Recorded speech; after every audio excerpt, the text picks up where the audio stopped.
So at the end of the year, how do you decide what to keep and what to get rid of?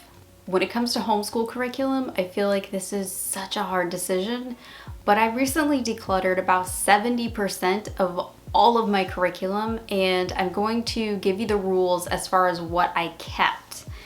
And it might be a lot less than you think.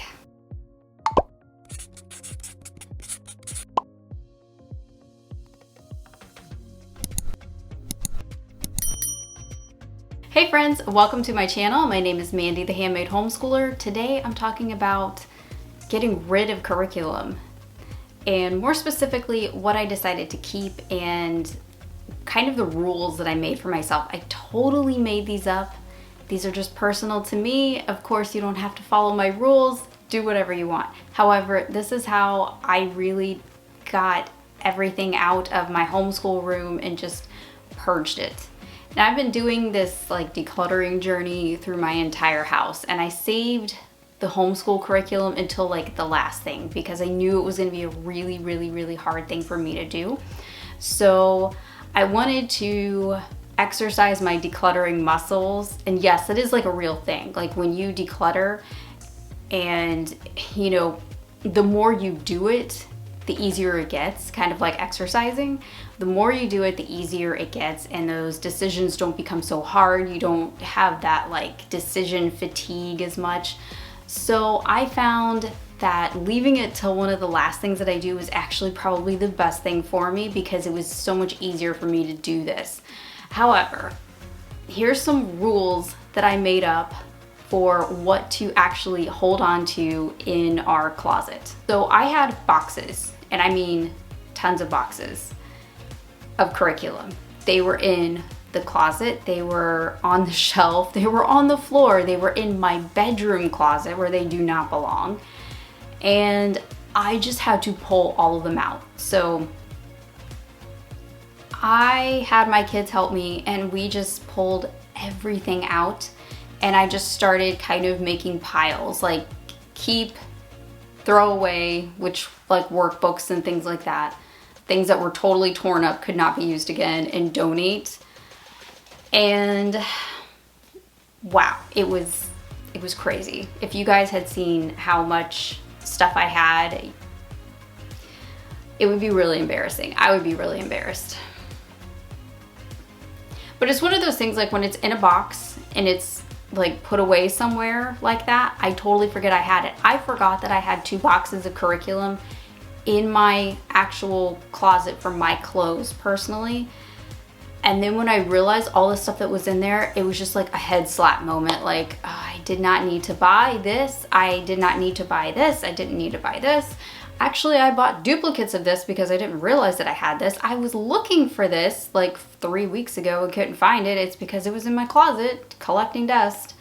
So what I suggest, if you are looking to downsize, like if you've been homeschooling for as long as I have and you're looking to downsize your inventory, make a rule for yourself that it has to be out.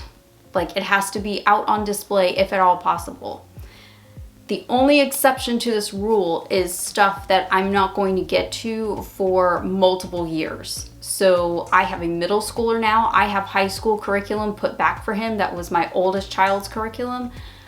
We're not there yet. So I'm not going to waste bookshelf space for that. So it is in a box in my closet in the homeschool room. But the reason for that is it's going to be a number of years before we're even there yet, so I'm not that worried about it. So what are the rules as far as keeping things? So the first rule is anything that I can, in theory, pass down to my youngest. I just have 2 kids.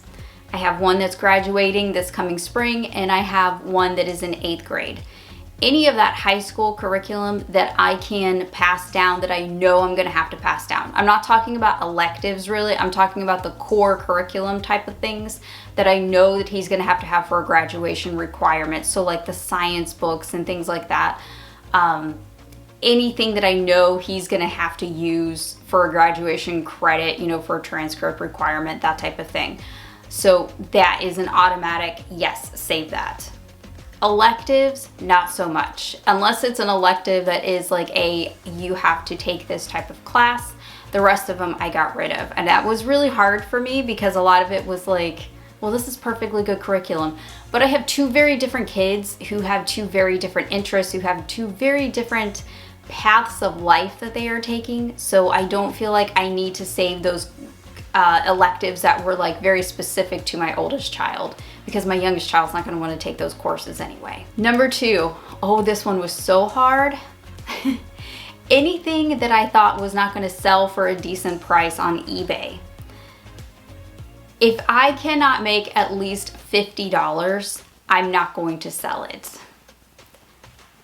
I know that sounds crazy to a lot of people, but it is not worth my time and my effort. You have to understand, like when you list stuff for sale, and I used to do this for a living, not on eBay, but I used to be an Etsy seller. I was actually one of the top 1% Etsy sellers in the world. So I know what I'm talking about. If I can't make at least a decent price that I know is going to offset my time, my materials, my shipping, and my sanity, I'm not doing it. I did it for 10 years. I'm not doing it anymore. I'm very picky. I'm very, very picky when it comes to that stuff. Because I did this for a living for so long, I don't even like boxing things. Do you understand? Like I have an aversion to boxes and packing tape at this point. It's just, it comes with the territory. I was very good at what I did. Don't get me wrong. I was very good at it, but I did not enjoy it. So if I can't make enough to offset that, it's not happening. It's just not happening. I will donate it, okay? I have several places of donation. I have several donation points, and I know several people that I can ask if they want something, if I think that this is going to be of an interest to them. If not, nope, I'm not dealing with it. I'm so sorry about the lighting here today, guys, because we have a hurricane coming, and it's just going to be days and days of this icky lighting. I'm trying to offset it with camera settings, but I do apologize. I look so dark right now. I'm so sorry. This is another rule that's going to make me sound a little bit crazy because I'm only 40. I'm turning 40. I think ahead. I am a Christian. I think for future generations, okay? If it's not something I can save for my future grandchildren, it's going out the door. Yes, I save for my future grandchildren. You guys have heard me talk about this. I collect like really good Christian literature. I love Christian literature from like the 17 and 1800s. Generations is one of those companies that has those books. They republish that content with beautiful covers and they're hardbacks. They are generational type books. Sorry about the pun there, but they are generational type books from Generations, and I have an entire collection of them going, and I buy more every time that there's a sale on their literature. I buy more of them, and I have a whole shelf on this brand new bookshelf that is dedicated to that, and those are going to be books that I'm going to hopefully be reading to my grandchildren one day. So if it's not something that is like that, then it goes out the door. A lot of times I find that my kids will read a book one time and they're like, yeah, I wouldn't read it again. It goes out the door. I don't spend a whole lot on books if I can get away with it. We have a Kindle subscription, so they read a lot of Kindle books. We do like the Kindle e-readers, and then we have the Kindle Unlimited subscription. So a lot of our books come from that Kindle Unlimited subscription, or we buy them via Kindle on Amazon. The books on the shelf have to be books that they're going to read, reread, their favorite books, that type of thing, or books I'm passing down to their children. And then my goofy rule, okay? I save most of my curriculum from Generations. A lot of times it's to show you guys in videos, and sometimes it's stuff that I want to pass like to my sister when her kids are old enough, or my friends, they want to use it. And I know it's theologically solid curriculum and I just don't want to let it go. So I will find another purpose besides donating that curriculum because I am very passionate about it. So I have an entire shelf on here that's just dedicated to Generations curriculum. Even if we're not using it, it's on this shelf. So I have a ton of curriculum in there from my high schoolers. So a lot of it is for my youngest child. I would say, looking at that shelf, I would say the majority of it is going to be high school curriculum for my youngest child when he's ready for it. The rest of it even if he's past it, I don't get rid of it. I keep it for friends, family members, or to show you guys in videos. So that's kind of like a little rule right there. I don't get rid of my generation stuff. Plus, they're just really good reference books, I have found. So my family does like the family worship type of studies in the evenings together, and I find that sometimes we need to go and reference something, and I know what's in one of those books, and we can just pull it off the shelf and we can reference it. I know the How Jesus Built His Church is a great reference book. We have that one. That was a high school history course that my oldest took, and my youngest took it with him. We did it kind of like as a family study last year. It was so good. It was my favorite curriculum of the year, and I learned so much because I really didn't study church history. So it's one of those that we can go back and we can reference over and over and over again when we're looking up a figure or talking about somebody like that, or we're talking about a certain sect in Christianity. We can go and we can look it up via that book. Fantastic reference book. So that one I know I will never get rid of. And then there's like other books that I just love, like the history of like a certain continent. Like this one is Africa. So this one is like Christianity in Africa. Love these books. They're great table books. I think this one is like this one is an elementary grade one. This is upper elementary, it's level 5.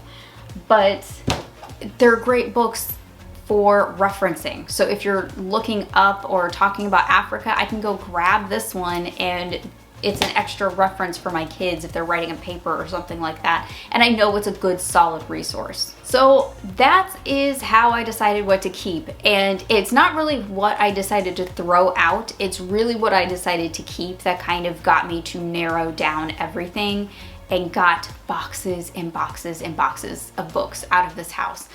We had so much. I probably had about 300 pounds of just books that we got rid of, that we took to different locations to distribute. And I couldn't believe that I did it. I was so amazed at myself that I did it. But my kids love it because there's so much more room in here. There's room on the bookshelf. There's room for me to buy more books. So I can't believe I did it. I'm so proud of myself. And my husband even got me a brand new bookshelf because I did such a good job. And we really needed it, to be honest. So I am very happy with it. I would love to know down in the comments, if you get rid of curriculum, what is your criteria? Like, how do you decide what to keep and what to get rid of? Let me know down below in the comments. I'm probably going to do a once over again. Now that I got rid of the initial things, I'm probably going to go over it again. So I would love to know, what are your criteria for keeping and getting rid of different books in your house? That is all I have for this video. Thank you for spending time with me today, and I will see you in the next one. Happy homeschooling.